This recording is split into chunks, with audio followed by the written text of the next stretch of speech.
Avant d'être député européen, voilà à quoi ressemblait son quotidien. Des défis loufoques vus par des millions de fans sur les réseaux sociaux. Des fans devenus ses électeurs. Mais aujourd'hui, ce chypriote ne fait plus rire. Le voici devant le Kremlin. Je suis ici, en Russie. En train de relayer le discours de Moscou. L'UE ne devrait pas tout faire pour envoyer autant d'armes que possible à l'armée ukrainienne. À la place des armes, l'UE devrait faire de la diplomatie. À Strasbourg, ces vidéos provocatrices ébranlent les institutions et exaspèrent ses collègues eurodéputés. Il va très loin dans la propagande russe. J'aimerais savoir qui lui a payé son voyage à Moscou. On est plusieurs députés à se poser la même question.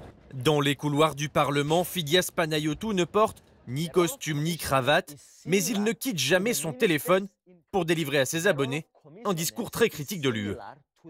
Exemple, il y a un an, pour sa toute première intervention, il accuse Bruxelles de restreindre la liberté d'expression. Je crois que la manière de lutter contre les discours de haine n'est jamais la censure. En quelques heures à peine, l'extrait dépasse 10 millions de vues. Une audience sur les réseaux sociaux énorme, plus que n'importe quel autre parlementaire. Il n'y avait que 30 ou 40 députés. Et la moitié seulement écoutait. Le plus probable, c'est que les gens du Parlement vont voir mon discours en ligne plutôt que dans le Parlement. Plusieurs fois par semaine, Fidias Panayotou publie des vidéos au ton populiste. Des vidéos qui ont trouvé un écho jusqu'à Washington. Elon Musk les partage régulièrement avec des commentaires dithyrambiques. Fidias, président de l'Union européenne. Fidias est génial. En octobre, il est parti observer les élections en Géorgie. Un scrutin entaché de nombreuses manipulations sous la pression de Moscou.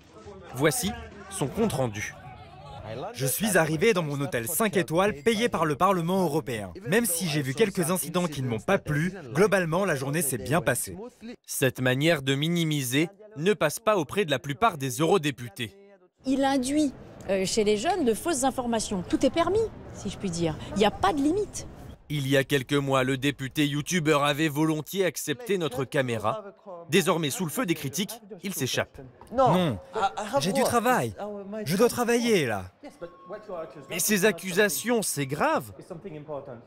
Mais ça va. Mon ami. Sollicité également par écrit, il n'a pas donné suite. Au début de son mandat, plusieurs groupes politiques ont tenté de le recruter. Une époque qui semble désormais lointaine.